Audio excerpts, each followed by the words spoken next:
So let's start. First question is the number of sigma and pi bonds in pent2ene 4-ine is. Number of sigma and number of pi bonds आपको बताने हैं यहाँ पे, ठीक है। सो देखिए इसका जो स्ट्रक्चर बनेगा सबसे पहले वो कैसे बनेगा, क्या है, pent2ene 4-ine, pent2ene 4-ine, ठीक है। ये इसका स्ट्रक्चर है। इसका स्ट्रक्चर देख इस तरीके से था, ठीक है। तो हमारे पास दिया गया है कि हमारे पास जो pent2ene 4-ine है इसमें नंबर ऑफ सिग्मा और पाई बॉन्ड्स कितने होंगे ये हमें बताना है। सो सबसे पहले तो हम इसका स्ट्रक्चर बनाएंगे, राइट। तो इसके स्ट्रक्चर में अगर आप देखेंगे टोटल जो है वो कार्बन कितने होंगे, 5, क्योंकि पेंट है तो 5 कार्बन आपको बताए गए हैं, ठीक है। और यहाँ पे डबल बॉन्ड होगी और ट्रिपल बॉन्ड होगी, ठीक है। सो देखिए यहाँ पे एक डबल बॉन्ड है ना, एक यहाँ पे ट्रिपल बॉन्ड है, इस तरीके से है, राइट। सो इसका जो नाम बना वो बना pent2ene 4-ine। तो अब आप इसके स्ट्रक्चर में अगर देखते हैं कितने नंबर ऑफ सिग्मा बॉन्ड्स होंगे और कितने पाई बॉन्ड्स होंगे, राइट। अगर हम इसमें देखें कि कितने नंबर ऑफ पाई बॉन्ड है कितने सिग्मा बॉन्ड है, ध्यान रखिएगा अगर आपके पास ना एक डबल बॉन्ड है मान लो, है ना, तो मतलब उसमें एक तो आपके पास पाई बॉन्ड होगी, एक सिग्मा बॉन्ड होगी, क्लियर। अगर एक कोई ट्रिपल बॉन्ड है तो उसमें 2 तो पाई बॉन्ड्स हैं, सिर्फ एक सिग्मा है। अगर सिंगल बॉन्ड है तो एक ही सिग्मा बॉन्ड वहां पे होगी, रिमेंबर। तो मतलब अल्टीमेटली मैं ये बोल सकती हूँ कि चाहे मेरे पास डबल बॉन्ड है, चाहे सिंगल बॉन्ड है, चाहे तो मेरे पास जो है ट्रिपल बॉन्ड है, सबके केस में नंबर ऑफ सिग्मा बॉन्ड एक ही होता है, ठीक है। सिर्फ एक ही सिग्मा बॉन्ड होगा सबके केस में, चाहे मेरे पास डबल बॉन्ड है, चाहे ट्रिपल बॉन्ड है, चाहे सिंगल बॉन्ड है, ठीक है। अब देखो डबल बॉन्ड है तो double bond has 1 sigma 1 pi bond. In the same way अगर मैं बोल रही हूँ triple bond, so triple bond will have 1 sigma and 2 pi bonds, इस तरीके से, राइट। सो अब इसके स्ट्रक्चर में अगर आप देखेंगे तो देखो कितनी यहाँ पे सिंगल बॉन्ड्स हैं, 1 2 3 है ना, तो मतलब सिग्मा बॉन्ड 1 2 3, ठीक है। ये सारी सिग्मा बॉन्ड्स होगी। अब यहाँ पे एक सिंगल बॉन्ड होगा, ठीक है, तो यहाँ पे भी एक जो है सिग्मा बॉन्ड होगी। अच्छा यहाँ पे डबल बॉन्ड है तो डबल बॉन्ड कंसिस्ट ऑफ, मैंने आपको बताया, एक सिग्मा एक पाई, तो एक सिग्मा यहाँ पे हो गया, ठीक है, एक सिग्मा हेयर 1 सिग्मा हेयर। अब आगे ट्रिपल बॉन्ड है तो triple bond consist of 1 sigma and 2 pi bonds, ठीक है, 1 सिग्मा एंड 2 पाई बॉन्ड्स। तो मतलब यहाँ पे एक तो सिग्मा है, 2 बॉन्ड्स कैसी हैं, पाई बॉन्ड है, और एक यहाँ पे सिग्मा बॉन्ड है। तो अल्टीमेटली यहाँ पे आप ये बोल सकते हैं कि इस गिवन स्ट्रक्चर में कितने सिग्मा बॉन्ड्स हो गए आपके, 10 सिग्मा बॉन्ड्स हो गए, और कितने हमारे पास यहाँ पे पाई बॉन्ड्स हो गए, 3 पाई बॉन्ड्स हो गए, ठीक है। 10 sigma and 3 pi bonds are there in this structure. Simple सा है, बस आपको यहाँ पे सिर्फ इतना देखना है कि अगर कहीं पे सिंगल बॉन्ड है तो सिंगल बॉन्ड है तो मतलब वहां पे क्या है, सिग्मा बॉन्ड है।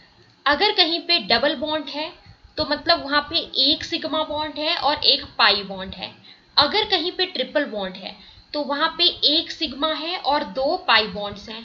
तो मतलब अल्टीमेटली आप ये बोल सकते हैं दैट चाहे तो हमारे पास सिंगल बॉन्ड है, चाहे डबल बॉन्ड है, चाहे ट्रिपल बॉन्ड है, सबके केस में नंबर ऑफ सिग्मा बॉन्ड कितने होते हैं, एक ही होता है, ठीक है। तो इस तरीके से आप यहाँ पे देख सकते हैं। I hope this is clear. 10 sigma and 3 pi bonds are there in this structure. Let's move to our next question, question number 2। The IUPAC name of the given compound is. ये आपको कंपाउंड दिया गया है, इसका आपको IUPAC name बताना है। सो देखिए यहाँ पे हम नंबरिंग करते हैं। सबसे पहले तो first, second, third carbon, fourth carbon, fifth, sixth carbon, ठीक है। तो तो इसका जो नाम बनेगा इस कंपाउंड का वो क्या बनेगा। अब देखेंगे थर्ड जो कार्बन है ना, ये वाला जो थर्ड कार्बन है इसके ऊपर क्या जुड़ा है, जो सी डबल बॉन्ड ओ वाला ग्रुप होता है that is your ketonic group, है ना। क्या होता है ये ketonic group. So that means इसका जो नाम बनेगा वो बनेगा 3 कीटो और सेकंड कार्बन के ऊपर अगर आप देखेंगे तो मिथाइल जुड़ा हुआ है। कैसे पता लगा, ये देखिए ये वाला जो ग्रुप है जिसको मैं रेड से हाईलाइट कर रही हूं, ये हमारे पास क्या हो गया, मिथाइल। ठीक है, तो सेकंड कार्बन के ऊपर जुड़ा है, सो 2 methyl. Total number of carbon कितने हैं इसमें, 6। तो 6 के लिए क्या लिखेंगे, हेक्स। ठीक है, 2 मिथाइल हेक्स। ठीक है, उसके बाद देखेंगे ये देखिए ये फोर्थ कार्बन है, फोर्थ कार्बन के बाद डबल बॉन्ड है तो क्या बोलेंगे 4 इन। ठीक है, 4 इन, डबल बॉन्ड के लिए हम इन लिखते हैं। ठीक है, और CHO ग्रुप हमारा क्या होता है, अल्डिहाइडिक ग्रुप होता है। CHO group is your aldehydic group, और अल्डिहाइडिक ग्रुप के लिए हम क्या लिखते हैं, अल लिखते हैं, AL अल्डिहाइडिक ग्रुप के लिए। ठीक है, तो यहाँ पे आप देख सकते हैं ये वाला हमारा क्या है, CHO ग्रुप है, दिस वन, ये वाला क्या है, CHO ग्रुप है, यानी कि अल्डिहाइडिक ग्रुप है, तो इसके लिए अल लिखेंगे। तो इसका नाम क्या बना गिवन कंपाउंड का, 3 कीटो 2 मिथाइल हेक्स 4 इन अल। ठीक है, अब ये फर्स्ट, यहाँ पे फर्स्ट कार्बन जो है ना, ये वाला फर्स्ट कार्बन था, यहाँ पे देखिए डबल बॉन्ड O है, यहाँ पे H है, तो कौन सा ग्रुप बना ये, CHO ग्रुप। CHO ग्रुप क्या होता है, अल्डिहाइडिक ग्रुप। तो IUPAC नोमेनक्लेचर में हम अल्डिहाइडिक ग्रुप के लिए क्या लिखते हैं, अल लिखते हैं। सो इस तरीके से इस गिवन कंपाउंड का नाम क्या बन जाएगा, 3 कीटो 2 मिथाइल हेक्स 4 इन अल। राइट, नेक्स्ट क्वेश्चन का आंसर करिए। Answer this question all of you. Some meta-directing substituents in aromatic substitution are given. Which one is the most deactivating? आपको बताना है सबसे ज्यादा डीएक्टिवेटिंग ग्रुप कौन सा होता है। तो यस बताइए, COOH ग्रुप होता है, NO2 ग्रुप होता है, या आपका C ट्रिपल बॉन्ड N होता है, या SO3H होता है। मोस्ट डीएक्टिवेटिंग ग्रुप कौन सा है ये आपको बताना है यहाँ पे।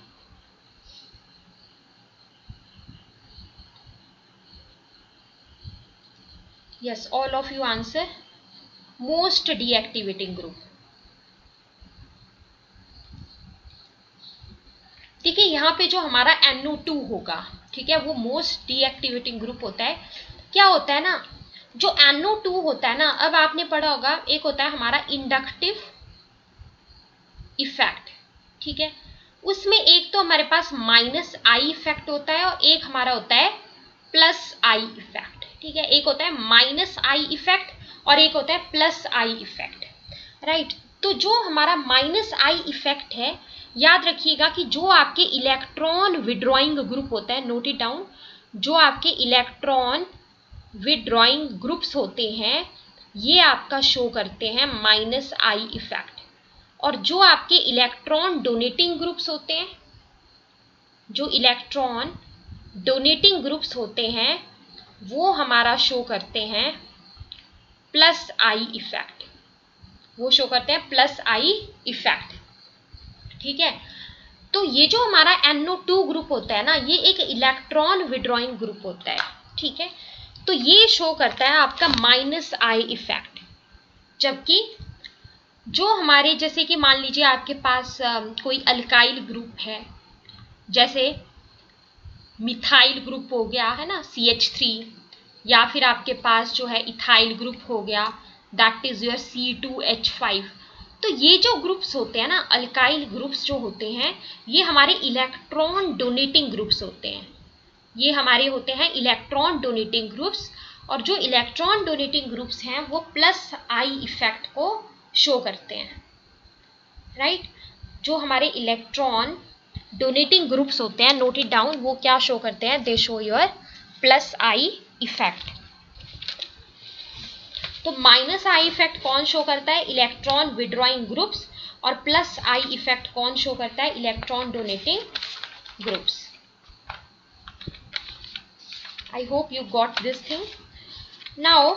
अब इसमें कुछ एग्जाम्पल्स हम देख लेते हैं, जैसे कि प्लस आई में आप ग्रुप्स के नाम लिख लीजिए और माइनस आई में लिख लीजिए।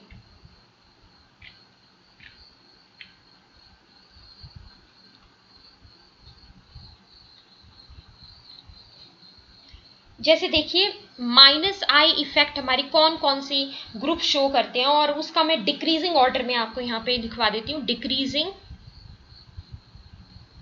Order of minus I effect, decreasing order of minus I effect सबसे ज्यादा स्ट्रॉन्ग होता है आपका यहाँ पे NO2 group minus I effect में, ठीक है। उसके बाद होता है आपका CN group, then which is greater than COOH, which is greater than, और अगर हम हैलोजेंस में देखें तो जो हैलोजेंस है ना वो भी आपके माइनस आई इफेक्ट शो करते हैं, हैलोजेंस भी माइनस आई इफेक्ट शो करते हैं। उसमें भी फ्लोरीन का नंबर सबसे पहले आता है, देन नंबर आता है Cl का, देन नंबर आता है आपके Br का, देन एट लास्ट नंबर आता है I का, ठीक है। एट लास्ट नंबर आता है I का, देन H। तो ये होता है आपका decreasing order of minus I effect. NO2 सबसे ज्यादा, फिर CN, फिर COOH, देन F, ठीक है, then Cl, then Br, then I, then H। और ये सारे ग्रुप्स आपके माइनस आई इफेक्ट शो करते हैं, ठीक है। जो हमारे इलेक्ट्रॉन विड्रॉइंग ग्रुप्स होते हैं ये माइनस आई इफेक्ट को शो करते हैं, ठीक है। अब इसमें ऑर्डर के हिसाब से मैंने आपको बता दिया। अब नेक्स्ट आप देखेंगे प्लस आई इफेक्ट का, अगर हम ऑर्डर देखें प्लस आई इफेक्ट का, नोट कीजिए decreasing order of plus I effect, decreasing order of plus I effect, ठीक है। तो जैसे मान लीजिए ये ग्रुप है CH3 thrice C, which is greater then CH3 twice CH, which is greater than CH3 CH2 group, which is greater than your CH3। तो मतलब आप यहाँ पे क्या देख रहे हैं, जो हमारा देखिए जब मैं बोल रही हूँ CH3 थ्राइस, तो यहाँ पे सबसे ज्यादा नंबर ऑफ, आप समझ सकते हैं कि CH3 सबसे ज्यादा है ना। तो मतलब इलेक्ट्रॉन, जो यहाँ पे इलेक्ट्रॉन डोनेटिंग वाला जो इफेक्ट होगा है ना, जो कि हमारा क्या होता है प्लस आई इफेक्ट होता है, वो सबसे ज्यादा होगा फर्स्ट वाले के केस में, देन इस सेकंड वाले के केस में, और सबसे कम अगर सिंपल आपके पास एक ही मिथाइल है ना, तो इसका सबसे कम होगा। सो बेसिकली ये जो हमारे पास अल्काइल ग्रुप्स होते हैं ये आपका प्लस आई इफेक्ट शो करते हैं, इलेक्ट्रॉन डोनेटिंग इफेक्ट शो करते हैं, ठीक है, जबकि माइनस आई इफेक्ट हमारे ये शो करते हैं, ठीक है। अच्छा, अब आपको यहाँ पे बताना था कि some meta directing substituents in aromatic substitution are given, which one of the following is the most deactivating। तो NO2 में जैसे मैंने आपको बताया ये strong minus I effect show करता है, ठीक है। और याद रखना कि अगर NO2 ग्रुप जुड़ा हुआ है किसी कंपाउंड्स में है ना, तो वो उसके एसिडिक स्ट्रेंथ को बढ़ाता है, ठीक है। इलेक्ट्रॉन विड्रॉइंग ग्रुप्स जो हैं आपके कंपाउंड के एसिडिक स्ट्रेंथ को बढ़ाते हैं, जबकि इलेक्ट्रॉन रिलीजिंग ग्रुप्स अगर जुड़े हुए हैं तो वो उसका बेसिक स्ट्रेंथ को बढ़ाते हैं, राइट। जैसे मान लो मेरे पास है, ये है फिनोल, ठीक है, यहां पे जुड़ गया मान लो NO2 इस पोजीशन पे, ठीक है। तो फिनोल के कंपैरिजन में, सिंपल फिनोल है मान लो एक तो मेरे पास, राइट, एक में NO2 जुड़ गया तो ज्यादा एसिडिक कौन होगा, जहां पे NO2 जुड़ गया है, ठीक है।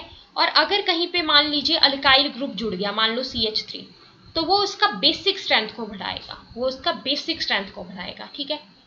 सो बेसिकली जो हमारा NO2 होता है ये strong minus I effect show करता है, जैसे मैंने आपको बताया, ठीक है। So as a result of this, अगर हम ये जो गिवन ऑप्शंस हैं इनमें देखें, जैसे गिवन ऑप्शंस हमें दिए गए थे COOH, और साथ ही साथ आपको दिया गया है C ट्रिपल बॉन्ड N, और आपको दिया है SO3H।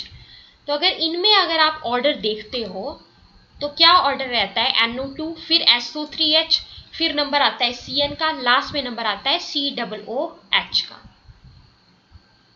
जैसे मैंने अभी आपको एक ऑर्डर लिखवाया माइनस आई इफेक्ट में, है ना, मैंने बताया NO2, फिर बताया CN, ठीक है, फिर बताया COOH। तो SO3H का नंबर जो है NO2 के बाद आ जाता है, ठीक है। तो इस तरीके से ये ऑर्डर रहता है। तो NO2 यहाँ पे strong minus I effect show करता है अदर्स के कंपैरिजन में। तो इसकी वजह से ये मोस्ट डीएक्टिवेटिंग होगा। ठीक है, अगर मान लीजिए कोई आपके पास कंपाउंड है, उसमें अगर मेटा पोजीशन के ऊपर, जैसे मान लीजिए ये फिनोल है, तो इसकी मेटा पोजीशन कौन सी वाली हुई, दिस वन, ये इसकी मेटा पोजीशन होगी। ठीक है, तो अगर मेटा पोजीशन के ऊपर आपके पास जो है NO2 जुड़ा हुआ है, तो ये सबसे ज्यादा डीएक्टिवेटिंग होगा इन अदर ग्रुप्स के कंपैरिजन में, क्योंकि ये सबसे ज्यादा माइनस आई इफेक्ट शो करता है, strong minus I effect show करता है। I hope this is clear to all of you. Next question का आंसर करेंगे, ये हमने पढ़ा भी ऑलरेडी, अगर आपने लेक्चर्स अटेंड किए होंगे अल्कोहल्स वाले, तो वहां पे आपको ये पढ़ाया था, the most suitable method of separation of 1:1 mixture of ortho and para nitrophenols is.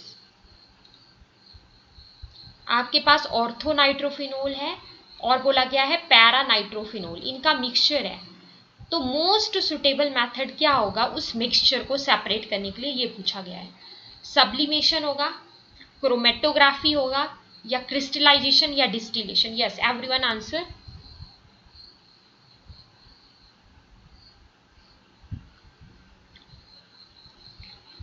Steam distillation के द्वारा, ठीक है, रिमेंबर, स्टीम डिस्टिलेशन के द्वारा मिक्सचर्स को जो है वो सेपरेट किया जा सकता है। देखिए, जैसे यहाँ पे आप देख सकते हैं, फर्स्ट वाले में आपको बताया गया है ऑर्थो नाइट्रोफिनोल, है ना, मतलब ये फिनोल है, ये फिनोल की ऑर्थो पोजीशन है। देखिए, तो इस ऑर्थो पोजीशन के ऊपर क्या जुड़ा है, NO2 ग्रुप। ठीक है, तो ये क्या हो गया आपका ऑर्थो नाइट्रोफिनोल। नेक्स्ट वाले में देखेंगे, ये फिनोल है, इस फिनोल की ये वाली पोजीशन क्या है, मेटा पोजीशन। तो इस मेटा पोजीशन के ऊपर हमारा नाइट्रो ग्रुप जुड़ा है, तो ये हो गया हमारा मेटा नाइट्रोफिनोल। थर्ड वाले में आप देखते हैं, ये वाला हमारा क्या है, this is the para position, और इस पैरा पोजीशन के ऊपर हमारा नाइट्रो ग्रुप जुड़ा है, so this is your para nitrophenol. ठीक है, तो अगर आपको ऑर्थो और पैरा नाइट्रोफिनोल्स के मिक्सचर को सेपरेट करना है, ठीक है, तो वो सेपरेट किया जा सकता है किसके द्वारा, स्टीम डिस्टिलेशन के द्वारा, स्टीम डिस्टिलेशन के द्वारा। Remember, due to the difference in their melting point, क्योंकि यहाँ पे इनके मेल्टिंग पॉइंट में डिफरेंस है। देखो, एक के केस में, ऑर्थो वाले के केस में मेल्टिंग पॉइंट जो है 45 डिग्री सेल्सियस है, यहाँ पे पैरा वाले में अगर हम देखते हैं तो 114 डिग्री सेल्सियस है ना, यहाँ पे देखते हैं तो 97 डिग्री सेल्सियस, सब में मेल्टिंग पॉइंट का डिफरेंस है। पैरा वाले के केस में मेल्टिंग पॉइंट सबसे ज्यादा, रिमेंबर, पैरा वाले के केस में मेल्टिंग पॉइंट सबसे ज्यादा, जो पैरा वाला आइसोमर है उसके केस में सबसे ज्यादा मेल्टिंग पॉइंट है, रिमेंबर। ठीक है, और यहाँ पे अगर सेपरेट करना है ऑर्थो और पैरा नाइट्रोफिनोल को, then you will use steam distillation. Let's proceed to our next question. Next question का आंसर करेंगे सब लोग, among the following the one that is most reactive towards the electrophilic nitration is. Yes, everyone answer. So देखिए, most reactive कहा गया है towards the electrophilic nitration. ठीक है, तो जो टोल्यून होता है that is most reactive towards the electrophilic nitration. ठीक है, जो हमारा टोल्यून है that is most reactive towards the electrophilic nitration. ऐसा क्यों होता है, क्योंकि टोल्यून में क्या होता है ऐसा, ठीक है, टोल्यून में ये बेंजीन रिंग है ना, इसके ऊपर क्या जुड़ा है, CH3, तो ये हमारा टोल्यून है। सो ये आप नोट करेंगे, नोट इट डाउन, पॉइंट है, more plus I groups attached to the benzene, note it down, more plus I groups attached to the benzene better electrophilic substitution। जितने ज्यादा प्लस आई ग्रुप्स जो electron donating groups हैं वो आपके attached होंगे benzene के ऊपर, ठीक है, जितने ज्यादा प्लस आई या फिर जो इलेक्ट्रॉन डोनेटिंग ग्रुप्स हैं, है ना, वो अटैच्ड होंगे आपकी बेंजीन में, उतना ही ज्यादा बेटर होगा electrophilic substitution. Note it down. जो हम एमसीक्यू डिस्कस कर रहे हैं इसका एम ये नहीं है कि आपको करेक्ट आंसर का पता लगे, ठीक है, उसके अलावा जो आपको और पॉइंट्स बताए जा रहे हैं उनकी तरफ आपको फोकस करना है, जो कि आपके हेल्पफुल होंगे अदर एमसीक्यू को सॉल्व करने के लिए। ठीक है, तो ये आपको याद रखना है। इसके अलावा अगर लेस माइनस आई ग्रुप्स हैं तो बेटर इलेक्ट्रोफिलिक सब्स्टिट्यूशन, ठीक है, लेस माइनस आई और minus are effect groups, so better electrophilic substitution. यानी कि देखिए टोल्यून में क्या होता है, ऐसा टोल्यून हमारे क्वेश्चन का आंसर क्यों था, इसमें CH3 जुड़ा हुआ होता है जो कि एक अल्काइल ग्रुप है, एक मिथाइल ग्रुप है ना। तो ये कैसा इफेक्ट शो करता है, ये शो करता है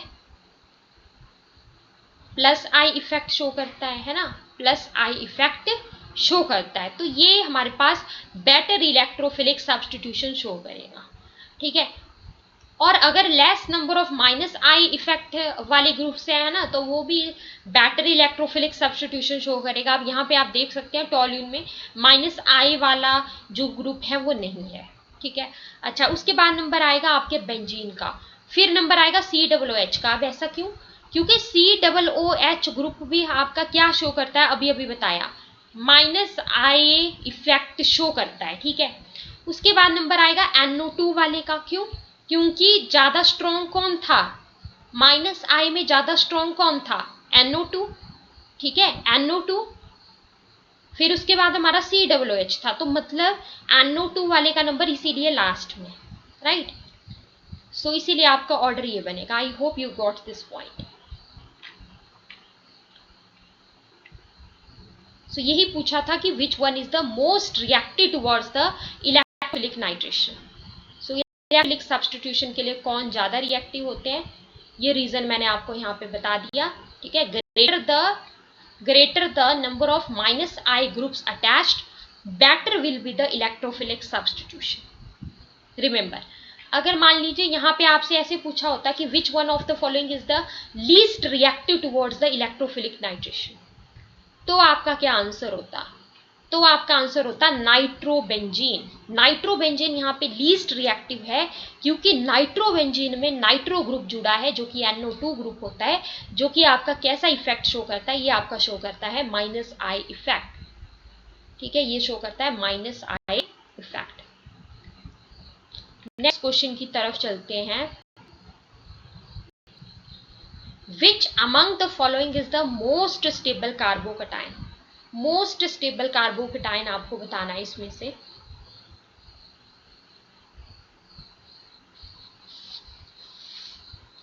यहां पे आप स्टेबिलिटी का ऑर्डर भी नोट कर लीजिए साथ में। अगर हम कार्बोकटाइन्स की स्टेबिलिटी का ऑर्डर की बात करते हैं, ठीक है, तो स्टेबिलिटी ऑर्डर क्या बनता है, टर्शरी कार्बोकटाइन सबसे ज्यादा स्टेबल, फिर सेकेंडरी, और लास्ट में नंबर आता है प्राइमरी कार्बोकटाइन का, ठीक है। अगर आप कार्ब अनाइन की स्टेबिलिटी का ऑर्डर देखें, देन प्राइमरी सबसे ज्यादा स्टेबल, प्राइमरी कार्बोनाइन सबसे ज्यादा स्टेबल, फिर सेकेंडरी कार्बोनाइन, फिर हमारा टर्शरी कार्बोनाइन। वैसे ही अगर हम फ्री रेडिकल के केस में देखें तो फ्री रेडिकल में सेम रहता है जैसा ये कार्बोकटाइन के केस में है ना, वैसा ही रहता है ऑर्डर। तो ये डायरेक्ट भी कई बार आ जाता है अरेंज करने को ऐसा क्वेश्चन, तो ये भी आप ध्यान रखेंगे। टर्शरी फ्री रेडिकल सबसे ज्यादा स्टेबल, फिर सेकेंडरी का नंबर आएगा, एट द लास्ट आएगा हमारे प्राइमरी का, ठीक है। तो ये कार्बोकटाइन और इसकी स्टेबिलिटी क्या बताया, tertiary, secondary, primary. Free radical के केस में भी सेम और कार्बोनाइन के केस में उल्टा। Yes, any answer came, D option, let's see, yes definitely it is the D option, ठीक है, डी ऑप्शन इसका राइट आंसर होगा। देखिए जो हमारा डी ऑप्शन में जो दिया गया है वो क्या है, वो आपका टर्शरी कार्बोकटाइन है, ठीक है। अब आप इसका स्ट्रक्चर में देख सकते हैं, देखो जो मैंने ऑर्डर बताया आपको कार्बोकटाइन की स्टेबिलिटी का, वो ये वाला, ठीक है, ये याद रखना है। सेम ऐसा ही ऑर्डर रहता है कार्ब अनाइन की स्टेबिलिटी का भी, इससे उल्टा हो जाता है वो, ठीक है, ऐसे याद रखना है, इससे उल्टा हो जाता है। और सेम इसकी तरह ही रहता है किसका, फ्री रेडिकल वाला, ठीक है। तो ये ऑर्डर भी ध्यान में रखेंगे जो आपको अभी बताया, ठीक है। अगर आपसे मतलब अब जरूरी नहीं है कि आपसे क्वेश्चन में कार्बोकटाइन ही पूछे, कार्बोनाइन का पूछ रहे हैं तो तब उल्टा हो जाता है ऑर्डर, ठीक है। तो हो जाता है हमारा primary, secondary, tertiary. Free radical में सेम ऐसा ही रहता है, tertiary, secondary, then primary, right. तो अगर यहाँ पे देखेंगे तो ये वाला हमारा देखो टर्शरी वाला है, ठीक है। देखो CH3 थ्राइस था ना यहाँ पे, CH3 थ्राइस, तो मतलब 3 CH3 जुड़े हुए होंगे इसमें। ये देखो एक कार्बन के साथ 3 CH3 जुड़े हैं, है ना। तो मतलब अब ये तीनों CH3 हमारे क्या शो करेंगे, क्या शो करेंगे, प्लस आई इफेक्ट शो करेंगे या नहीं शो करेंगे, बोलिए। प्लस आई इफेक्ट शो करेंगे। अभी मैंने आपको बताया ये जो CH3 ग्रुप होता है, अल्काइल ग्रुप्स होते हैं, ये प्लस आई इफेक्ट शो करते हैं, ठीक है। तो इसका अपना होगा प्लस आई इफेक्ट, इसका अपना होगा, है ना। This one will also have its one plus I effect. So note it down, more plus I groups around carbon positive ion. अब हम बोल रहे हैं कार्बोकटायन, तो कार्बोकटायन का मतलब क्या हुआ, कार्बन के ऊपर पॉजिटिव चार्ज, है ना। So more plus I groups around carbon positive ion, more will be the stability, more will be the stability, ठीक है। तो इसीलिए हमारा टर्शरी वाला सबसे ज्यादा स्टेबल होता है और मिथाइल वाला सबसे कम होता है। I hope you got this point. अब ऐसा क्यों होगा, देखिए अगर कार्बन के ऊपर पॉजिटिव चार्ज है ना, कार्बोकटायन है, तो इसका मतलब ये हुआ कि ये क्या है, इलेक्ट्रॉन डेफिशिएंट है ना, तभी इसके ऊपर पॉजिटिव चार्ज आया।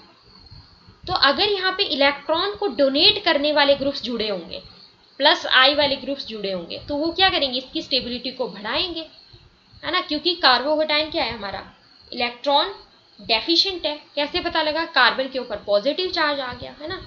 इलेक्ट्रॉन तो हमारा नेगेटिवली चार्ज होता है। अच्छा, और भी कुछ चीजें आप लोग याद रखना कार्बोकटायन और कार्बन आयन और फ्री रेडिकल के बारे में। देखिए सबसे पहले तो जो कार्बोकटायन होते हैं, कार्बोकटायन का मतलब क्या होता है, अगर आपकी कार्बन स्पीसीज जो है पॉजिटिव चार्ज कैरी कर रही है, जैसे ऐसे है, कार्बन के ऊपर क्या है, पॉजिटिव चार्ज है,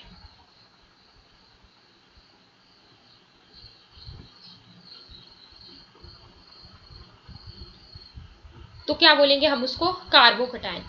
कार्बन के ऊपर नेगेटिव है तो क्या बोलेंगे, कार्बन आयन, ठीक है। और अगर अगर आपके पास ऐसा एटम या ऐसे ग्रुप ऑफ एटम्स हैं हैविंग ऑड और अनपेयर्ड इलेक्ट्रॉन, फ्री रेडिकल्स क्या होते हैं हमारे, एटम और ग्रुप ऑफ एटम्स, एटम और group of atoms having odd और अनपेयर्ड इलेक्ट्रॉन, ठीक है। ये होते हैं हमारे फ्री रेडिकल। जैसे मान लीजिए मैं बना रही हूँ कार्बन फ्री रेडिकल, है ना, तो कार्बन के ऊपर मैं एक डॉट से बता दूंगी, तो वो हो गया मेरा कार्बन फ्री रेडिकल। मतलब अनपेयर्ड इलेक्ट्रॉन होंगे, ठीक है, ऑड इलेक्ट्रॉन होंगे या फिर अनपेयर्ड इलेक्ट्रॉन होंगे, इवन नहीं होंगे, तो वो होगा हमारा फ्री रेडिकल, ठीक है। एक तो स्टेबिलिटी ऑर्डर में से क्वेश्चन बन गया, और एक क्वेश्चन यहाँ पे बन जाता है इनकी हाइब्रिडाइजेशन और शेप के बारे में, इनकी हाइब्रिडाइजेशन और शेप के बारे में। So let's make it stable. Let me share one note.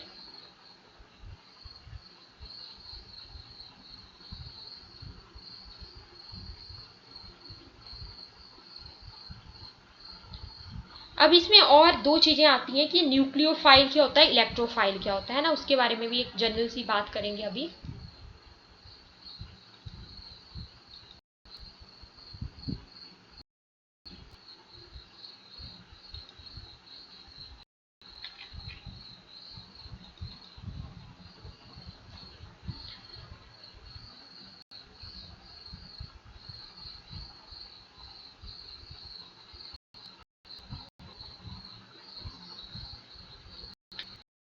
देखिए एक तो हम यहाँ पे पढ़ रहे हैं कार्बोकटायन,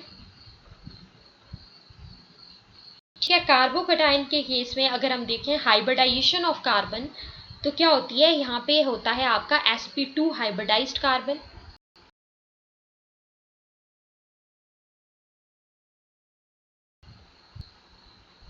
sp2 हाइब्रिडाइज्ड कार्बन, ठीक है। एंड स्ट्रक्चर कैसा होता है, planar structure and planar structure.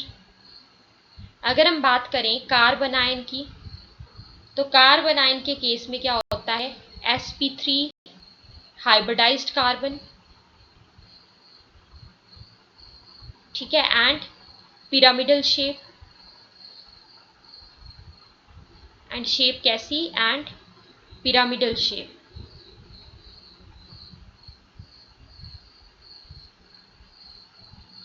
ठीक है, एंड पिरामिडल शेप। नेक्स्ट अगर हम बात करें फ्री रेडिकल की, तो फ्री रेडिकल के केस में क्या होता है हमारा, यहाँ पे भी वैसे ही रहता है, sp2 हाइब्रिडाइज्ड कार्बन और planar structure, sp2 hybridized carbon and planar structure. So देखिए एक बार फिर से रिपीट करती हूँ, कार्बोकटाइन के केस में मैंने बताया sp2 हाइब्रिडाइज्ड कार्बन और प्लेनर स्ट्रक्चर। कार्बन आयन के केस में बताया sp3 hybridised carbon, sp3 hybridised carbon and pyramidal, जो शेप होगी वो यहाँ पे पिरामिडल होगी कार्बन आयन के केस में।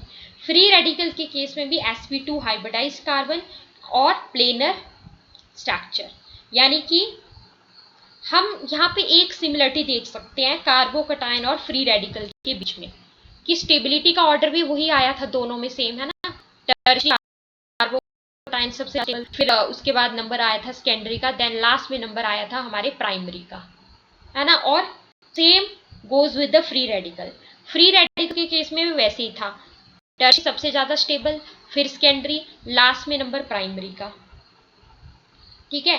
कार्बन आयन के केस में याद रखना है ऑर्डर उल्टा हो जाता है, यहाँ पर हाइब्रिडाइजेशन और शेप कैसी, पिरामिडल। सो इससे रिलेटेड और जो क्वेश्चन थे वो मैंने आपको यहाँ पे बता दिए। Hope you got this, let's proceed.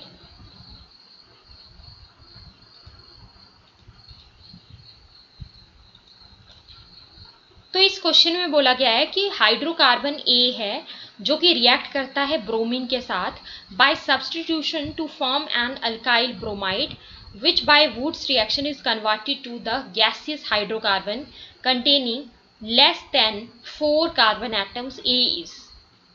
बोला कि कोई हाइड्रोकार्बन ए है, हाइड्रोकार्बन का मतलब क्या हुआ, ऐसे कंपाउंड्स जो कि आपका क्या कंटेन करेंगे, कार्बन और हाइड्रोजन, ठीक है, ऐसे आपके होते हैं हाइड्रोकार्बन। तो पूछा गया है कि कोई हाइड्रोकार्बन ए है वो रिएक्ट करता है ब्रोमीन के साथ, ठीक है, बाय सब्स्टिट्यूशन, और क्या बना देता है, और बना देता है अल्काइल ब्रोमाइड, ठीक है, वुड्स रिएक्शन के द्वारा, which by Woods reaction is converted to a hydrocarbon containing less than 4 carbon atoms। सो पूछा गया है कि ए आपका क्या होगा, ठीक है। तो यहाँ पे जो हमारा ए होगा वो क्या होगा, वो मीथेन होगा। हमें कैसे पता चला, तो आप यहाँ पे देखिए मीथेन है, ठीक है। तो क्वेश्चन में बोला गया था कि हाइड्रोकार्बन ए है वो ब्रोमीन के साथ रिएक्ट करता है, तो जब ये ब्रोमीन के साथ रिएक्ट करता है तो हमारे पास बन जाता है अल्काइल ब्रोमाइड। ये जो आपका CH3Br है ये क्या है, this is your alkyl bromide, ये बन जाता है, ठीक है। फिर उसके बाद क्या होता है कि ये जो हमारे पास अल्काइल ब्रोमाइड है ना, इसका होगा वुड्स रिएक्शन, ठीक है, इट अंडरगो वुड्स रिएक्शन। और ध्यान रखिएगा कि जो हमारा वुड्स रिएक्शन होता है ना, वो हमेशा होता है किसकी प्रेजेंस में, सोडियम इन ड्राई ईथर की प्रेजेंस में, सोडियम इन ड्राई ईथर की प्रेजेंस में होता है। ये यहाँ पे R सिंगल बॉन्ड R, इस तरीके से। सो हम वुड्स रिएक्शन में क्या करते हैं, दो अल्काइल हैलाइड्स लेंगे, ठीक है, दो मॉलिक्यूल्स लेंगे अल्काइल हैलाइड के, एक ले लिया आपने RX प्लस 2Na, ठीक है, प्लस दूसरा एक और अल्काइल हैलाइड आपने ले लिया RX। तो क्या बनेगा यहाँ पे, ये जो 2NaX है ये बाहर निकल गया, प्लस 2NaX बाहर, ठीक है, और क्या बन जाएगा, R सिंगल बॉन्ड R। तो ये जो बनते हैं यहाँ पे ये क्या होते हैं, हमारे एल्केन होते हैं, ठीक है। तो एल्केन्स आपके पास बन जाते हैं in case of your Wurtz reaction. वैसे यहाँ पर भी है, देखिए जैसे इस क्वेश्चन में आपके पास है, तो इस क्वेश्चन में भी आप देख सकते हैं CH3Br है ना। तो ये चीज आपको समझ लेनी है कि यहाँ पे जो CH3Br होगा इसके दो मॉलिक्यूल्स होंगे, है ना, दो मॉलिक्यूल्स होंगे, आप यहाँ पे लिख सकते हैं, जैसे मान लीजिए 2Na है प्लस इसके भी दो मॉलिक्यूल्स हैं CH3Br के, ठीक है, तभी आपके पास जो NaBr है वो बाहर निकलेगा। तो आ जाएगा +2 NaBr, ठीक है, और बन जाएगा CH3 single bond CH3 single bond CH3। तो ये जो हमारे पास एल्केन बना है, इस एल्केन का नाम क्या होगा? इथेन होगा। ये क्या होगा? इथेन, ठीक है। और हमारे पास क्वेश्चन में देखिए क्या बोला गया था कि हाइड्रोकार्बन ए है जो कि आपका रिएक्ट करेगा, किसके साथ रिएक्ट करेगा? ब्रोमीन के साथ रिएक्ट करेगा by substitution to form an alkyl bromide. तो यहाँ पे हमारा बन गया था अल्काइल ब्रोमाइड, राइट। फिर बोला कि इसका फिर से क्या होगा? वुड्स रिएक्शन होगा। तो ये आपका कन्वर्ट हो जाएगा to the gaseous hydrocarbon containing less than 4 carbon atom. तो ये जो गैसियस हाइड्रोकार्बन हमें मिला, ये जो इथेन मिला, इसके पास देखिए लेस देन 4 कार्बन एटम्स है ना। इसके पास 4 से कम जो है यहाँ पे कार्बन है, 2 ही है ना। तो पूछा गया था कि आप बताइए कि ए क्या होगा। तो ए क्या होगा? यहाँ पे मीथेन होगा। आप इस रिएक्शन में देख सकते हैं। I hope you got.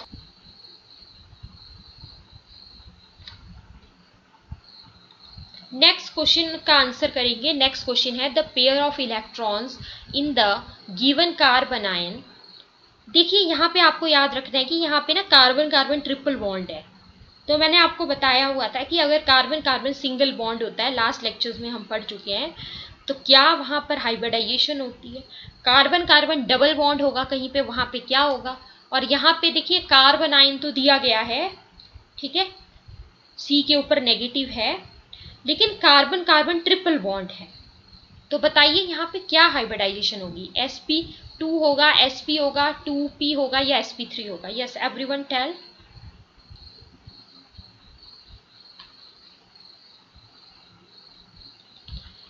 देखिए अगर कार्बन कार्बन के बीच में ट्रिपल बॉन्ड होती है, ठीक है, तो वहां पर हाइब्रिडाइजेशन क्या होती है? sp। अगर कार्बन कार्बन के बीच में ट्रिपल बॉन्ड है, ठीक है, याद रखना।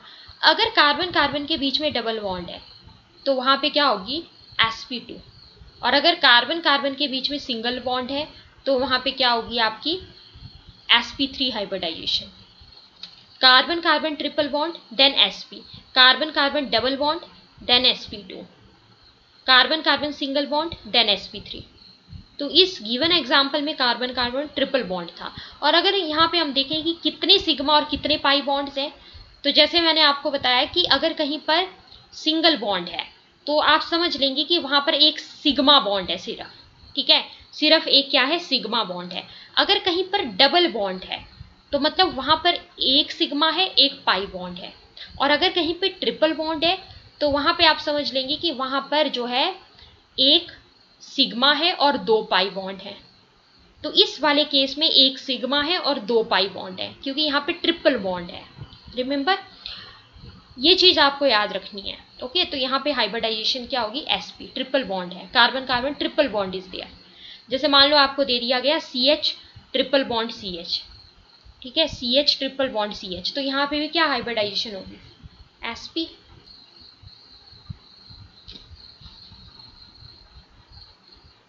फर्स्टली हम यहाँ पे एसिडिक कैरेक्टर से रिलेटेड क्वेश्चन कर लेते हैं, ठीक है। इस टाइप के क्वेश्चन इंपॉर्टेंट रहते हैं। और अभी हमने एसिडिक कैरेक्टर से रिलेटेड बात भी की। तो देखिए क्वेश्चन क्या है? Among the following 4 compounds, 4 compounds आपको दिए गए हैं, phenol, methyl phenol, Meta nitrophenol और पैरा नाइट्रोफिनोल। तो आपसे पूछा गया है कि एसिडिक कैरेक्टर का ऑर्डर बताइए, इसमें क्या होगा? Yes everyone tell me. एक है first compound phenol, second compound है मिथाइल फिनोल, थर्ड है आपका मेटा।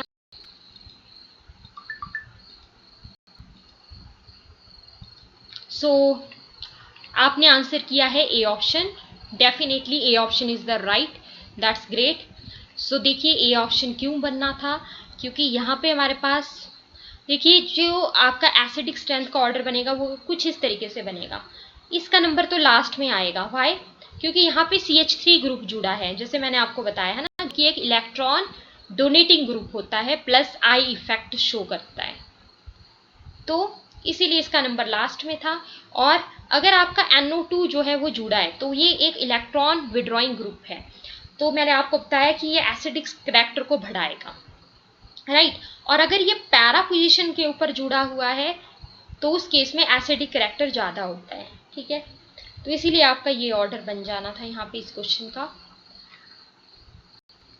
नेक्स्ट क्वेश्चन का आंसर करिए। ये क्वेश्चन आपके प्रीवियस ईयर में पीजीटी के एग्जाम में क्वेश्चन आया हुआ है। ये प्रीवियस ईयर के पेपर में से क्वेश्चन है। The most suitable reagent for the conversion of, आपको बोला कि जो ROH है अल्कोहल, उसकी कन्वर्जन हो रही है RCHO में, तो मोस्ट सुटेबल रिएजेंट क्या होगा यहाँ पे? This is the question from your previous year PGT paper. तो यहाँ पे मोस्ट जो सुटेबल रिएजेंट होगा वो होगा हमारा PCC। ठीक है, that is pyridinium chlorochromate. Note it down. ROH क्या है आपका? अल्कोहल। ठीक है, OH क्या है? Alcoholic group. CHO क्या है? Aldehydic group. तो ROH अगर आपका RCHO में कन्वर्ट हो रहा है तो मतलब आपका जो अल्कोहल है वो अल्डिहाइड में कन्वर्ट हो रहा है। Now audio will come, now audio will come, don't worry. So जो हमारा PCC है, ये क्वेश्चन आपके PGT के प्रीवियस ईयर पेपर में से क्वेश्चन है। ठीक है, जैसे मैंने आपको बताया कि ROH जो है वो RCHO में बदल रहा है ना। I think audio is fine, mute पे हो गया था, दैट्स वाई। सो ROH जो है RCHO में बदल रहा है, मतलब अल्कोहल आपका अल्डिहाइड में कन्वर्ट हो रहा है। ठीक है, तो यहाँ पे जो रिएजेंट होगा वो आपका क्या यूज होगा? PCC, that is pyridinium chlorochromate. ठीक है, याद रखिएगा कि ये जो PCC होता है ये it oxidizes only until aldehyde other oxidize it further to the COOH। Remember this thing कि जो हमारा PCC है ये एक माइल्ड ऑक्सीडाइजिंग एजेंट है। It is a mild oxidising agent PCC। ठीक है, माइल्ड ऑक्सीडाइजिंग एजेंट है ये। तो इसीलिए ये आपके जो अल्कोहल्स हैं उनको ऑक्सीडाइज करता है सिर्फ अप टू अल्डिहाइड तक की। ठीक है, अल्डिहाइड में कन्वर्ट करेगा RCHO में। लेकिन जो अदर्स यहाँ पर बताए गए हैं आपको, जैसे KMNO4 आपको बताया गया है ना, K2Cr2O7 है, तो ये आपके स्ट्रॉन्ग ऑक्सीडाइजिंग एजेंट्स होते हैं। जो हमारा KMNO4 है that is your KMNO4 is your potassium dichromate, sorry potassium permanganate, और K2Cr2O7 is your potassium dichromate, potassium dichromate. ठीक है, और ये वाला KMNO4 क्या है? Potassium permanganate.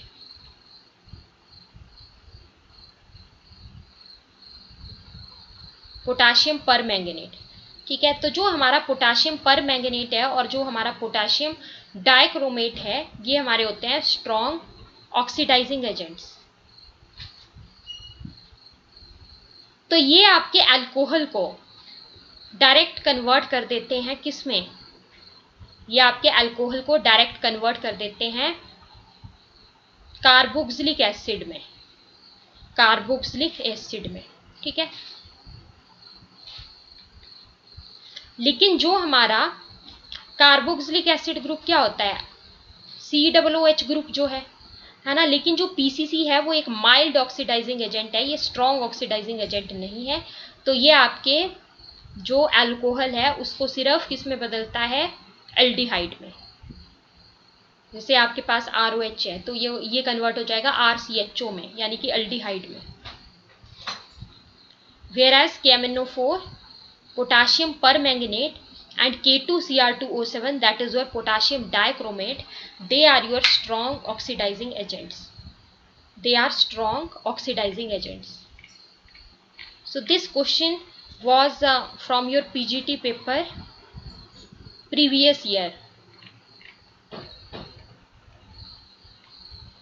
नेक्स्ट क्वेश्चन का आंसर करेंगे। The compound that does not Lybrate CO2 on treatment with aqueous sodium bicarbonate solution is.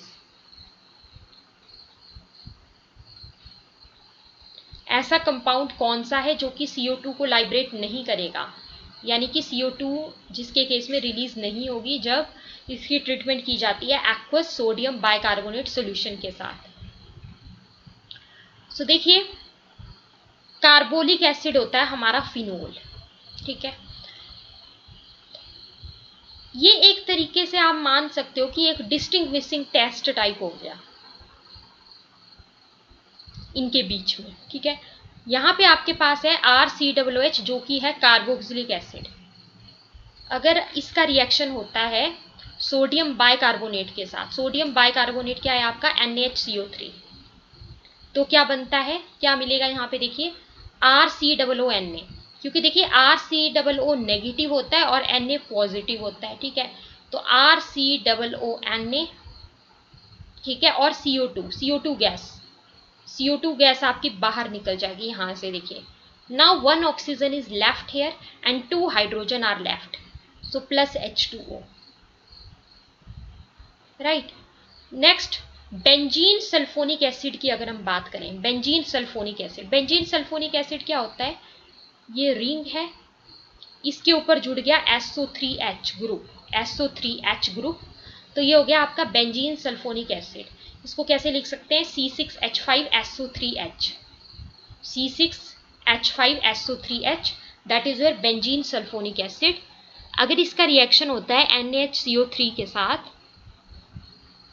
तो यहां पे भी आपको क्या मिलेगा, देखिए कार्बन डाइऑक्साइड गैस तो यहां पे भी रिलीज होगी है ना, और उसके अलावा आपको मिलेगा C6H5SO3Na, दिस वन, ठीक है, प्लस यहां पर भी H2O बाहर निकल जाएगा।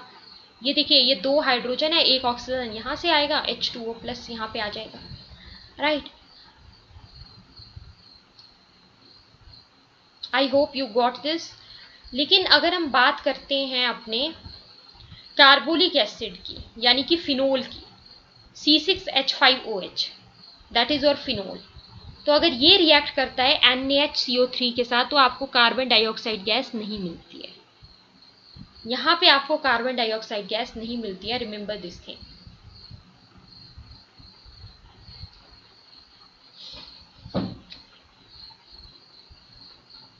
अब ऐसा क्यों होता है, क्योंकि अगर आप कार्बोक्सिलिक एसिड और फिनोल में से देखें तो ज्यादा एसिडिक कौन है, कार्बोक्सिलिक एसिड। फिनोल और कार्बोक्सिलिक एसिड में कंपेयर करें तो डेफिनेटली हमारा carboxylic acid more acidic character वाला है, ठीक है। तो ये आपका लेस एसिडिक है, जिसकी वजह से यहाँ पे CO2 जो है release.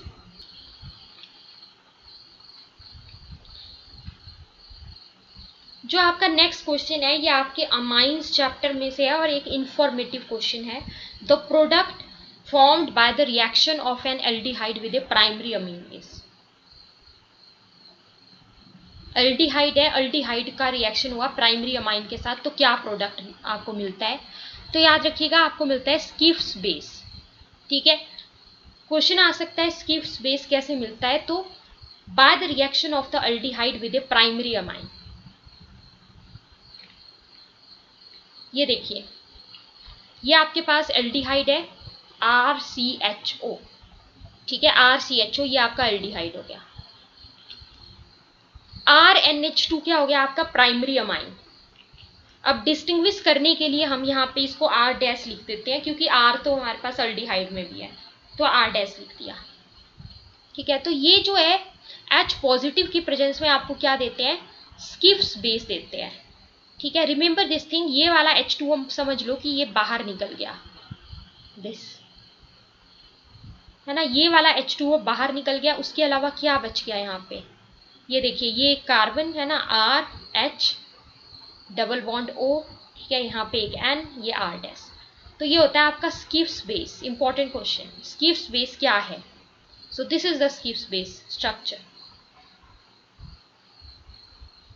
And how it is formed on the reaction of the aldehyde with the primary amine.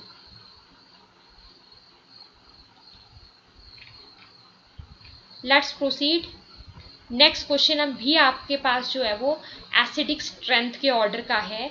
The correct order of the decreasing acidic strength of trichloroacetic acid.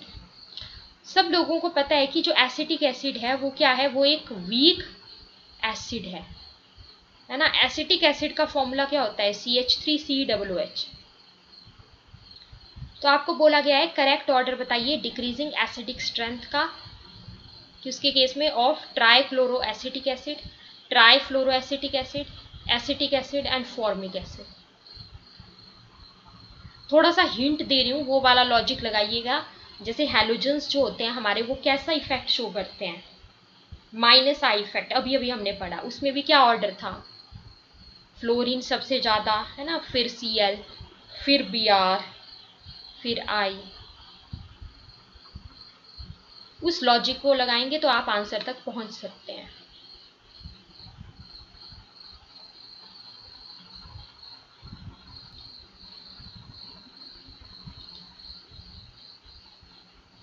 सो इस टाइप के क्वेश्चंस जो है वो जनरली पूछ लिए जाते हैं रीअरेंजमेंट से रिलेटेड। ठीक है, तो यहाँ पे आपके पास जो राइट आंसर बनेगा इस क्वेश्चन में, that is option number B. देखिए ट्राइफ्लोरोएसिटिक एसिड सबसे ज्यादा एसिडिक, जो कि बी नंबर पे है। ठीक है, फिर नंबर आएगा हमारे ए वाले का, ट्राइक्लोरोएसिटिक एसिड। जो मैंने आपको हिंट दिया था उसका यूज करेंगे, then you can easily tell. ठीक है, उसके बाद जो है फॉर्मिक एसिड का नंबर आ जाएगा HCOOH, फॉर्मिक एसिड। अब ऐसा क्यों, एसिटिक एसिड हमारा एक वीक एसिड होता है, रिमेंबर। लेकिन यहाँ पे Cl जुड़ने की वजह से, जो कि एक इलेक्ट्रॉन विड्रॉइंग ग्रुप है, और यहाँ पर फ्लोरो जुड़ने की वजह से, जो कि आपका एक इलेक्ट्रॉन विड्रॉइंग ग्रुप है, तो उसकी वजह से एसिडिक कैरेक्टर इसका इंक्रीज हो रहा था, एसिटिक एसिड का। ठीक है, उसमें से भी अगर हम देखें तो मैंने आपको क्या बताया कि माइनस आई इफेक्ट का इस तरीके से आपको सोचना है। जो ऑर्डर बनता है वो बनता है F greater than Cl which is greater then Br which is greater then I। इस तरीके से बनता है ऑर्डर, है ना। तो इसीलिए आप यहाँ पे बता सकते हैं, so you can see its reason also. Minus I group attached increases acidity, note it down. Minus I group attached increases acidity, और अगर प्लस आई ग्रुप जुड़ा है तो वो डिक्रीज करेगा एसिडिटी, वो डिक्रीज करता है एसिडिटी को। अच्छा, और हमारा जो है फ्लोरीन सबको पता है कि मोस्ट इलेक्ट्रोनेगेटिव है। पूरे के पूरे पीरियोडिक टेबल में भी अगर हम देखें तो हमारा ये जो फ्लोरीन होता है that is most electronegative in nature.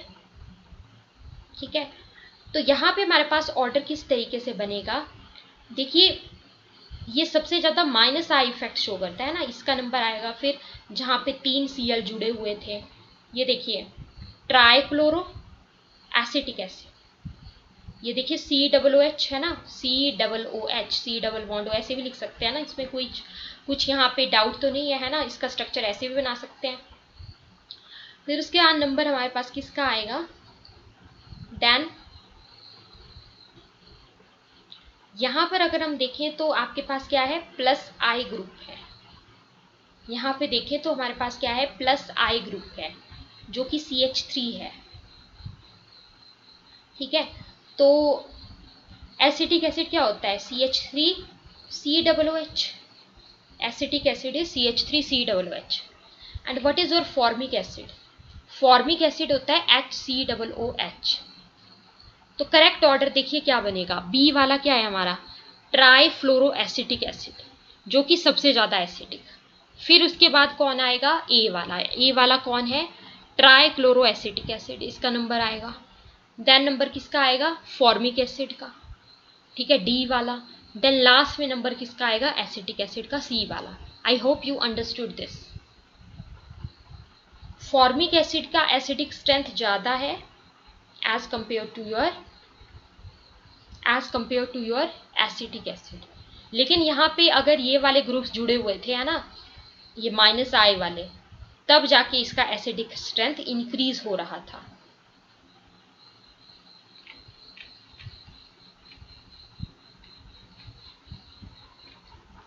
Next question भी इंपॉर्टेंट क्वेश्चन है, ये भी एक नेमिंग रिएक्शन में से है। On heating an aliphatic primary amine with chloroform. देखिए यहाँ पे हमने अभी तक अमाइंस वाला चैप्टर अलग से नहीं पढ़ा है ना, तो हम MCQ की फॉर्म में कवर अप करते चल रहे हैं। On heating an aliphatic primary amine with chloroform and ethanolic potassium hydroxide, the organic compound formed is. If anyone knows then please answer. Hint देती हूँ मैं आपको, ये आएगा आपका carbylamine reaction. Carbylamine reaction reagent से पता लग रहा है, क्लोरोफॉर्म है और साथ में KOH है और प्राइमरी अमाइन शो कर रहे हैं।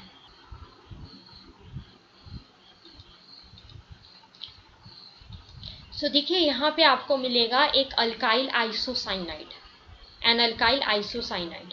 ठीक है, नोट कर लीजिए carbylamine test. Carbylamine test note it down. Carbylamine test हमारा एप्लीकेबल होता है सिर्फ प्राइमरी अमाइंस के लिए। ठीक है, तो ये R के साथ एक NH2 जुड़ा है, तो ये हो गया हमारा प्राइमरी अमाइन। रिएजेंट्स हम यहाँ पे क्या लेते हैं, क्लोरोफॉर्म लेते हैं। ठीक है, और हम यहाँ पे लेते हैं ethanolic KOH, ethanolic potassium hydroxide यानी कि, है ना, इथेनॉलिक। तो इथेनॉल क्या होता है, C2H5OH, that is your C2H5OH। ठीक है, और क्या लेंगे, potassium hydroxide, that is KOH। तो ये दो रिएजेंट्स याद रखने हैं कार्बाइल अमीन टेस्ट में, अमाइंस चैप्टर में से इंपॉर्टेंट है। ठीक है, और यहाँ पे आपको एक फाउल स्मेलिंग सब्सटेंस मिलता है, फाउल स्मेलिंग, जो कि हमारे क्या होते हैं, आइसोसाइनाइड्स होते हैं, आइसोसाइनाइड्स। ठीक है, जैसे यहाँ पे आपको मिल गया अल्काइल आइसोसाइनाइड। ठीक है, R होगा अल्काइल ग्रुप। अच्छा, साइनाइड हमारा क्या होता है, अगर मान लो ऐसे है C ट्रिपल बॉन्ड N, तो वो हो गया आपका साइनाइड। लेकिन अगर ऐसे है N triple bond C, NC है, so that is your isocyanide and alkyl group is there. तो अगर आपसे कोई पूछे कि आइसोसाइनाइड्स किस में मिलते हैं, तो कार्बाइल अमीन टेस्ट में या कार्बाइल अमीन रिएक्शन में मिलते हैं। और इस रिएक्शन में हम जो है रिएजेंट क्या लेते हैं, KOH लेते हैं। ठीक है, और C2H5OH। ठीक है, मेन चीज ये याद रखनी है, chloroform, chloroform, chloroform in ethanolic KOH।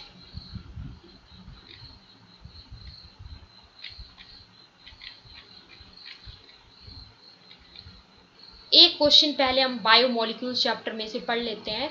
I hope ये तो आपको पता ही होगा, इजी है। बायोमोलिक्यूल चैप्टर में से, बायोकेमिस्ट्री में से जनरल सा क्वेश्चन है, which of the following vitamin given below is water soluble, vitamin C, D, E और K, वाटर सोल्यूबल।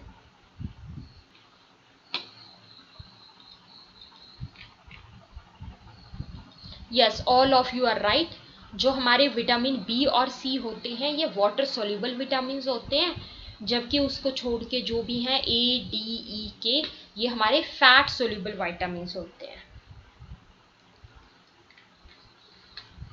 अच्छा, यहाँ से आंसर बताइए इस क्वेश्चन का, ये भी एक इजी क्वेश्चन है बायोकेमिस्ट्री में से।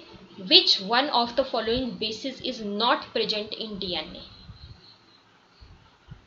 DNA में कौन सा बेस नहीं होता है? क्विनोलिन नहीं होता है, adenine,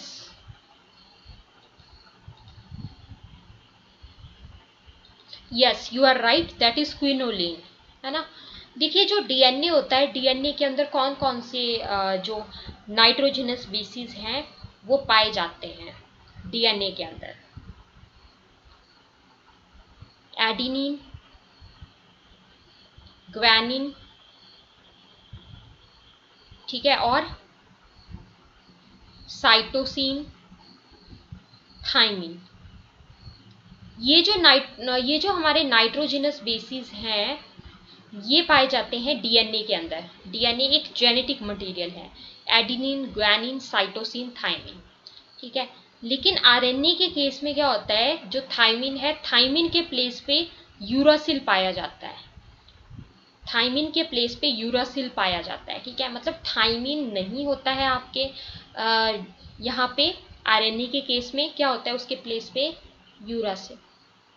this is the main feature. ठीक है, जबकि एडिनिन, ग्वानिन, साइटोसिन RNA में भी होंगे, लेकिन थाइमिन हमारा RNA में नहीं होगा, RNA में यूरासिल होता है। In the same way DNA में भी हमारा यूरासिल नहीं होगा, DNA में थाइमिन होगा। तो क्विनोलिन यहाँ पे आपका इनकरेक्ट है। सो देख लीजिए, DNA contains adenine, guanine, thymine and cytosine. RNA contains adenine, guanine, uracil and cytosine। तो ये आपका क्विनोलिन का स्ट्रक्चर है जो कि DNA के अंदर नहीं होता है। नेक्स्ट क्वेश्चन का आंसर बताइए, ये भी बायोमोलिक्यूल्स में से है। Which of the following pairs give positive tolerance test? Important question. Which of the following pairs give positive tolerance test? Is it glucose sucrose? Is it glucose fructose? Is it hexanol and acetophenone, or is it fructose and sucrose?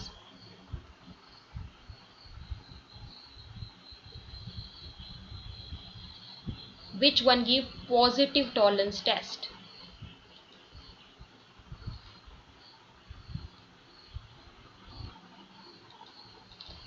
Remember, जो हमारे glucose और fructose होते हैं, note it down, glucose and fructose they give positive tolerance test. Glucose and fructose they give positive tolerance test.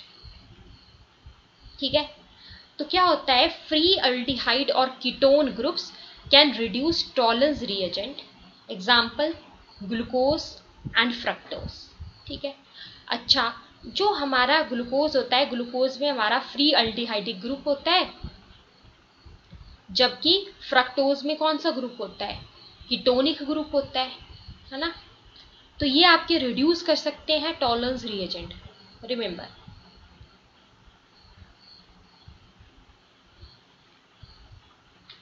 अब देखिए, जो disaccharides होते हैं हमारे, उनके पास free C double bond O नहीं होता है, यानी कि इनके पास फ्री जो कीटोनिक ग्रुप है वो नहीं होता है।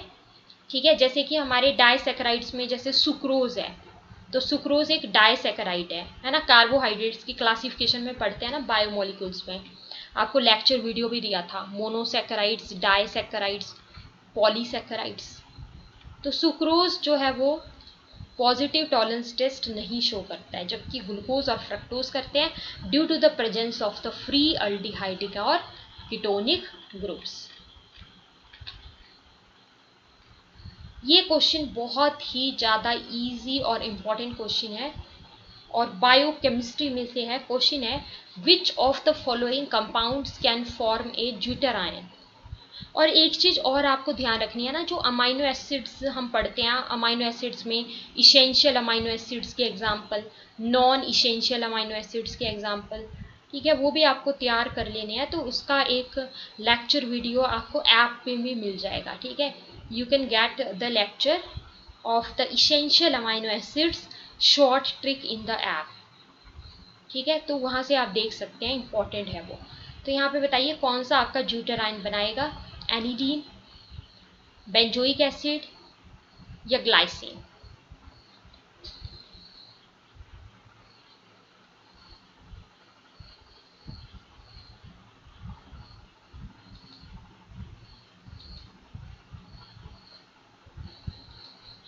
Yes, everyone tell me, zwitterion. अब ज्यूटराइन क्या होता है हमारा, व्हाट इज अ ज्यूटराइन? जो ग्लाइसिन है ना, ग्लाइसिन एक अमाइनो एसिड है और ये हमारा ज्यूटराइन बना सकता है। ठीक है, ये हमारा डायपोलर होता है जो ज्यूटराइन होता है। ठीक है, इसमें पॉजिटिव चार्ज भी होता है और नेगेटिव भी होता है।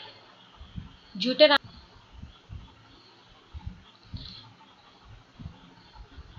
जैसे मैं एक बार आपको बना के बता देती हूँ यहाँ पे,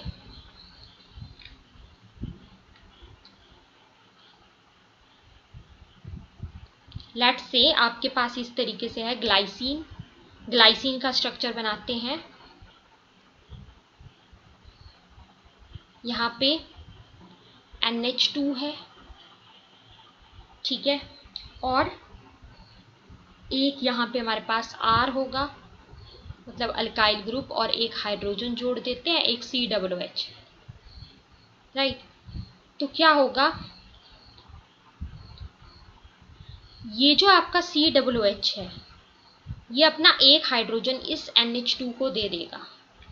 तो क्या होगा, इसके ऊपर नेगेटिव चार्ज आ जाता है इस तरीके से, ये C है, ये R है, ये H है ना, तो COO नेगेटिव इस तरीके से आ जाएगा। ठीक है, अब ये क्या करेगा, NH2 ने इस हाइड्रोजन को एक्सेप्ट कर लिया, तो यहाँ पे क्या बन जाएगा आपका NH3। ठीक है, तो अब देखो यहां से ये H पॉजिटिव गायब हुआ इस COO से, तो इसके ऊपर क्या आ जाएगा, नेगेटिव चार्ज, राइट। अब ये वाला जो NH2 है ये क्या कर लेगा, ये इसको एक्सेप्ट कर रहा है इस हाइड्रोजन को, तो इसके ऊपर आ जाएगा पॉजिटिव चार्ज। तो ये जो स्ट्रक्चर बना इसमें आप देख रहे हैं पॉजिटिव भी है और नेगेटिव भी है, तो ये हमारा डाइपोलर हो गया, ठीक है। तो ये हो गया हमारा ज्यूटेरायन। तो ग्लाइसिन आपका ज्यूटेरायन बना सकता है।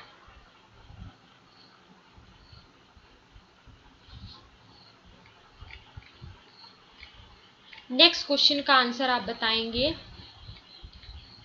दिस क्वेश्चन, पॉलीमर चैप्टर हम पढ़ चुके हैं, तो बताइए विच, यस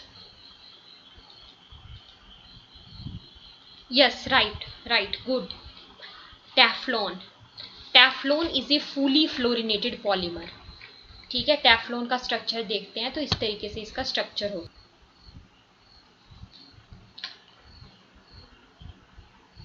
टेफ्लॉन की मोनोमर यूनिट क्या होती है, टेफ्लॉन की monomer unit that is tetrafluoroethene. Tetrafluoroethene is the monomer unit of Teflon. What is tetrafluoroethene? That is CF2 double bond CF2. This is your tetrafluoroethene, CF2 double bond CF2, है ना, मतलब monomer unit है ये आपके Teflon की। Next question का answer करिए, विच of the following statement is correct regarding the drawbacks of raw rubber. It is plastic in nature, it has little durability, it has large water absorption capacity, all of these. Any answer? So इस question का right answer होगा हमारा all of these, ठीक है। जो raw rubber होता है उसके ड्रॉबैक्स क्या हैं, it is plastic in nature, it becomes soft at high temperature, it has high durability, and it has large water absorption capacity. So the answer is all of these.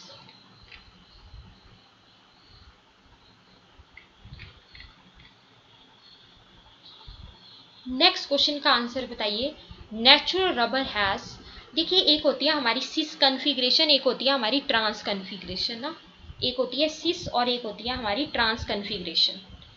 जैसे मैं आपको example देती हूँ, जैसे मान लीजिए इस तरीके से है कोई कन्फिग्रेशन, जैसे ये है carbon triple bond carbon, let's say, है ना, यहाँ पर R अटैच हो गया, यहाँ पे भी R अटैच हो गया, और यहाँ पे H H, तो ये कैसी कन्फिग्रेशन हो गई आपकी, सिस कन्फिग्रेशन हो गई, है ना, मतलब सेम जो ग्रुप्स हैं वो इस तरीके से जुड़े हुए हैं, है ना, हाइड्रोजन इस तरीके से, राइट। अच्छा, और एक होती है आपकी ट्रांस, जैसे मान लीजिए ऐसे है C ट्रिपल बॉन्ड C, और यहाँ पर R है, एक R यहाँ पे, एक H यहाँ पे, एंड वन H हियर। तो ये जो आपकी कन्फिग्रेशन बन गई, this is the trans configuration. इस तरीके से क्रॉस में बन रहा है ना, एक दूसरे के अपोजिट आ गई ये सेम ग्रुप्स जो हैं, तो ये क्या हो गई हमारी ट्रांस। तो आपसे पूछा गया natural rubber has, so remember natural rubber has all cis configurations, natural rubber has all cis configurations. जैसे यहाँ पे आप देख सकते हैं CH2 यहाँ पे जुड़ा है ना, इसी के एडजेसेंट में CH2 यहाँ पे, तो ये कैसी कन्फिग्रेशन हो गई, cis. So natural rubber is cis, note it down, it is cis 1,4 polyisoprene, it is your cis 1,4 polyisoprene। इसकी जो मोनोमर यूनिट है वो क्या है, आइसोप्रीन है। अच्छा, नेक्स्ट क्वेश्चन का आंसर बताइए, ये आपको पॉलीमर चैप्टर में पढ़ाया गया है, nylon is an example of polyamide, poly,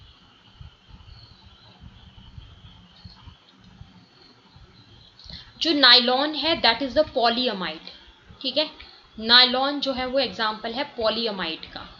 अच्छा, और जो टेरिलीन है, टेरिलीन भी आपका एक पॉलीमर है, तो टेरिलीन आपका एग्जांपल है पॉलीएस्टर का, पॉलीएस्टर, ठीक है, और नाइलॉन क्या है, एक पॉलीअमाइड है।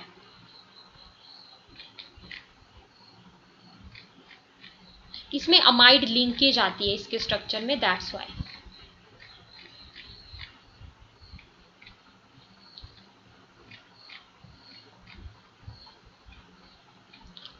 अब जैसे ये क्वेश्चन है ना, ये क्वेश्चन आपका नेमिंग रिएक्शन के ऊपर बेस्ड है। जैसे इस क्वेश्चन में बोला गया है reaction of the phenol with chloroform in the presence of the dilute sodium hydroxide. हमेशा जो भी नेमिंग रिएक्शंस होते हैं उनमें आपको रिएजेंट्स को ध्यान से देखना होता है, ठीक है। जैसे यहाँ पे बोला है reaction of phenol with chloroform किसकी प्रेजेंस में, इन the presence of the dilute sodium hydroxide finally introduces which one of the following functional group. तो फिनोल है, फिनोल का रिएक्शन हो रहा है, ये फिनोल है, इसका रिएक्शन हो रहा है क्लोरोफॉर्म के साथ। Chloroform that is your CHCl3, that is CHCl3, ठीक है। किसकी प्रेजेंस में, इन the presence of dilute NaOH। तो यहां से इसी क्वेश्चन से आपका नेमिंग रिएक्शन भी तैयार हो गया और आपको ये भी पता लग गया कि क्वेश्चन कैसे पूछे जा सकते हैं, ठीक है। तो फिनोल है, फिनोल का रिएक्शन क्लोरोफॉर्म, ठीक है, और साथ में क्या लेंगे, NaOH, ठीक है, NaOH। और मीडियम यहां पे रखते हैं एसिडिक मीडियम, एसिडिक मीडियम, इसीलिए यहां पे लिखा है H पॉजिटिव, ठीक है। तो आपको क्या मिल जाता है, आपको मिल जाता है सैलिसल्डिहाइड। ये होता है राइमर टाइमन रिएक्शन। तो क्वेश्चन पूछे, नोट इट डाउन, क्वेश्चन अगर पूछे कि सैलिसल्डिहाइड आपको कौन से रिएक्शन में मिलता है, तो आप बोलेंगे ये मिलता है राइमर टाइमन रिएक्शन में, ठीक है। और राइमर टाइमन रिएक्शन में हम क्या लेते हैं, फिनोल, ठीक है, फिनोल, फिनोल का रिएक्शन क्लोरोफॉर्म के साथ किसकी प्रेजेंस में, डाइल्यूट NaOH की प्रेजेंस में, डाइल्यूट NaOH की प्रेजेंस में, ठीक है। तो यहां पे बोला गया था introduces which of the following functional group.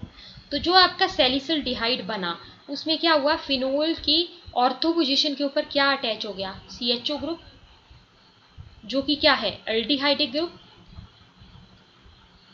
ठीक है। तो इस कंपाउंड का नाम क्या बन गया, salicylaldehyde. So introduces which of the functional group, CHO group. I hope you got this. Next देखिए, अब इस क्वेश्चन से आपका तैयार हो रहा है Clemmensen reduction, Clemmensen reduction, Clemmensen reduction of a ketone. ये आपका aldehydes, ketones and carboxylic acid में से है। Clemmensen reduction of a ketone is carried out in the presence of which of the following.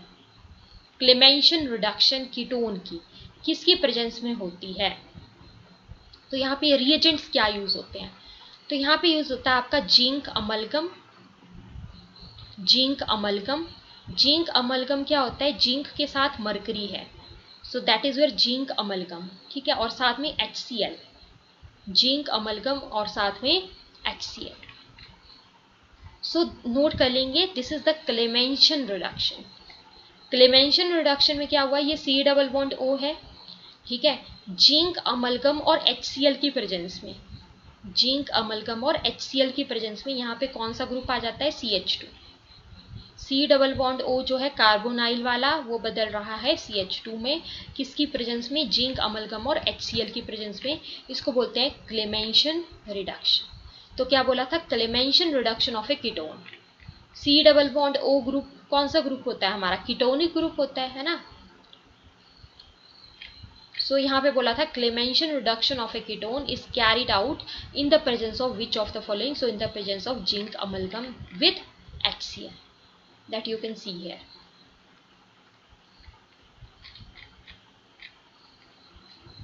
Next question का answer करिए, ये question biomolecules में से है। Which of the following are not polymeric, nucleic acid, proteins, polysaccharide, lipids. थोड़ा सा logic लगाएंगे then you can reach to the answer. Yes, all of you try.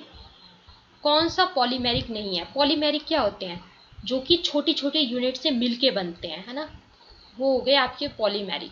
तो कौन सा नहीं है, मतलब जो मोनोमर से मिलके बने वो हमारे क्या होंगे, पॉलीमेरिक होंगे। तो कौन सा नहीं है ये पूछा गया है क्वेश्चन।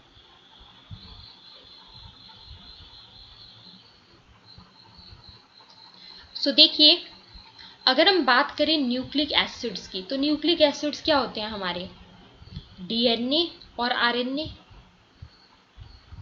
है ना। अगर हम बात करें प्रोटीन्स की, तो प्रोटीन्स का बिल्डिंग ब्लॉक कौन होता है, अमाइनो एसिड्स, अमाइनो एसिड्स।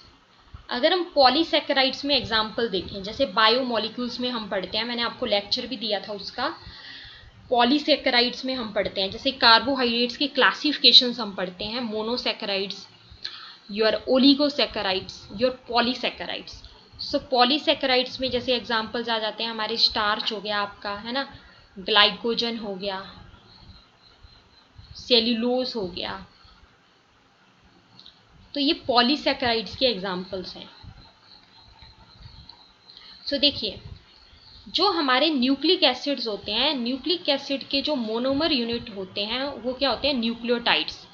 जैसे आपने पढ़ा होगा अपनी बायोलॉजी में भी, ठीक है, छोटी क्लासेस में पढ़ा होगा बायोलॉजी में 10th तक, लाइक जो हमारे न्यूक्लिक एसिड्स होते हैं ना उसके बारे में तो पढ़ा होगा, आरएनए, डीएनए। फिर ये भी आपको पता होगा कि जैसे डीएनए है तो डीएनए की जो मोनोमर यूनिट है वो क्या होते हैं, न्यूक्लियोटाइड्स होते हैं, न्यूक्लियोटाइड्स, है ना। तो मतलब ये तो पॉलीमर हो गया हमारा, न्यूक्लिक एसिड तो क्या हो गया हमारा, पॉलीमर हो गया, क्योंकि उसके मोनोमर यूनिट है, क्या है, न्यूक्लियोटाइड्स है उसकी मोनोमर यूनिट। ओके, नेक्स्ट अगर हम बात करते हैं प्रोटीन की, तो प्रोटीन सबको पता है कि amino acids are the building block of protein. बहुत सारे अमाइनो एसिड मिलके क्या बनाते हैं, प्रोटीन बनाते हैं, ठीक है। तो मतलब प्रोटीन का मोनोमर यूनिट कौन हो गया हमारा, अमाइनो एसिड हो गया, और प्रोटीन हमारे पास पॉलीमर तैयार हो गया, राइट। सो दैट मीन्स ये भी हमारे पास क्या हो गया, एक पॉलीसेकेराइड हो गया, क्लियर। नाउ अगर हम यहाँ पे देखते हैं और हमें क्या गिवन है, पॉलीसेकेराइड, पॉलीसेकेराइड, ठीक है। तो मतलब ये तो आप देख रहे हैं ये हमारे पास पॉलीमर्स हो गए, न्यूक्लिक एसिड भी हो गया और प्रोटीन भी हो गया। कैसे हो गया ये मैंने आपको बताया। अब पॉलीसेकेराइड्स कैसे बनते हैं, पॉलीसेकेराइड्स शुगर की यूनिट्स आपस में मिलके पॉलीसेकेराइड्स बनाएंगी, है ना। जैसे जो स्टार्च है, मैंने आपको बताया कि स्टार्च हमारा क्या है, पॉलीसेकेराइड का एग्जाम्पल है, क्योंकि क्या होता है कि बहुत सारी अल्फा डी ग्लूकोज यूनिट्स मिलके हमारा क्या बनाती हैं, स्टार्च बनाती हैं। सेल्यूलोज भी एक पॉलीसेकेराइड है, बहुत सारी बीटा डी ग्लूकोज यूनिट्स मिलके सेल्यूलोज बना देती हैं। तो बेसिकली ये जो ग्लूकोज है ये क्या है, शुगर ही है, राइट। तो मतलब पॉलीसेकेराइड कैसे बने, आपके नाम से ही पता लग रहा है, पॉली मतलब बहुत सारी शुगर यूनिट्स आपस में मिली, सैकराइड्स यानी कि शुगर यूनिट्स आपस में मिली और पॉलीमर बन गया, जो कि कहलाता है पॉलीसेकेराइड। तो इस तरीके से आप देख सकते हैं। लेकिन अगर हम बात करें लिपिड्स की, ठीक है, लिपिड्स की अगर हम बात करें तो लिपिड्स हमारे पास क्या है, कोई पॉलीमर नहीं है, है ना, इट इज नॉट पॉलीमेरिक। सो इसीलिए इसका आंसर था D option. I hope you got this.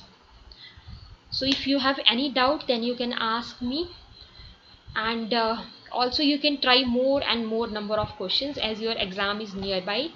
So जब भी आपको कोई भी क्वेश्चन सॉल्व करने हैं तो उसका मतलब जो भी आप बुक फॉलो करते हैं तो उसकी जो एक्सप्लेनेशंस होती हैं वो आपको ज़रूर पढ़नी है। चाहे आपको उस क्वेश्चन का आंसर आता भी हो फिर भी आपको एक बार उसकी एक्सप्लेनेशन पढ़नी है, क्योंकि कई बार जब एक्सप्लेनेशन पढ़ते हैं तो वहाँ से हम लोगों को एक्स्ट्रा मटेरियल मिलता है ना, कुछ एक्स्ट्रा चीज़ें जानने को मिलती हैं जो कि एमसीक्यू के लिए इम्पॉर्टेंट रहती हैं। Okay then that's all for today, keep